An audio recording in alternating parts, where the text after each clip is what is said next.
سیدنا امام حسین نے زندگی کی آخری نماز جو کربلا میں پڑھی، بعض روایتیں لکھتی ہیں کہ ظہر کی نماز آخری پڑھی، صحیح روایت یہ ہے کہ عصر کی نماز آخری پڑھی۔ سبحان اللہ۔ ظہر کی نماز سے پہلے جنگ مغلوبہ، ظہر کی نماز کے بعد خاندان بنو ہاشم کی جہاد اور شہادتیں تھیں۔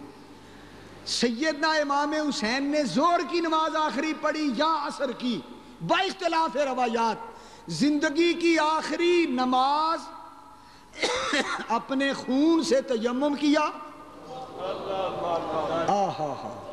کربلا کی ریت کی مسجد بنائی، عباس کے بازو کا محراب بنایا۔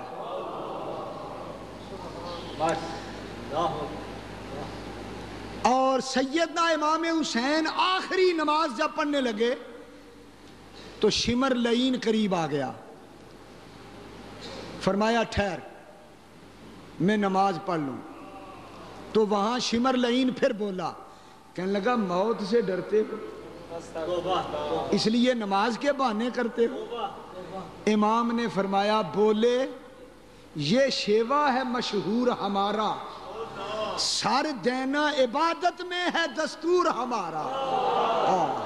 ہم موت سے گھبرانے والے نہیں، ہم سجدے میں سر کٹانے والے لوگ ہیں۔ ٹھہر جا، مجھے سجدے میں جا لینے دے۔ دیکھو شاہ حسین پیارے نے وچ کربل فرض گزارے نے، اس دین نبی دے تارے نے وچ کربل فرض گزارے نے۔ شمر لعین جو ہے وہ کھڑا ہے، امام پاک نے سر سجدے میں رکھ دیا ہے، اور سجدے میں آخری بار آپ نے کہا سبحان ربی الاعلی، سبحان ربی الاعلی، سبحان ربی الاعلی۔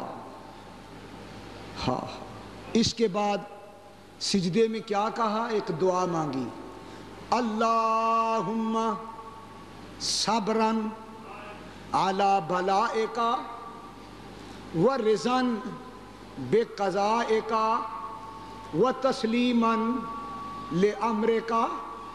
سجدہ کر کے خدا سے بات کرتے ہیں، اے اللہ تو نے بلا نازل کی، میں نے صبر کیا، تو نے قضا نازل کی، میں نے رضا پیش کی، تیرا حکم آیا میں نے تسلیم کر لیا، جو کچھ تو نے کرنا تھا وہ تو نے کر لیا، جو مجھ سے ہو سکا وہ میں نے کر لیا، تو نے جو کچھ میرے ساتھ کیا مجھے تیری قسم میں تو تجھ سے راضی ہو گیا، اب تجھ کو تیری قسم یہ بتا تو بھی مجھ سے راضی ہوا کہ نہیں؟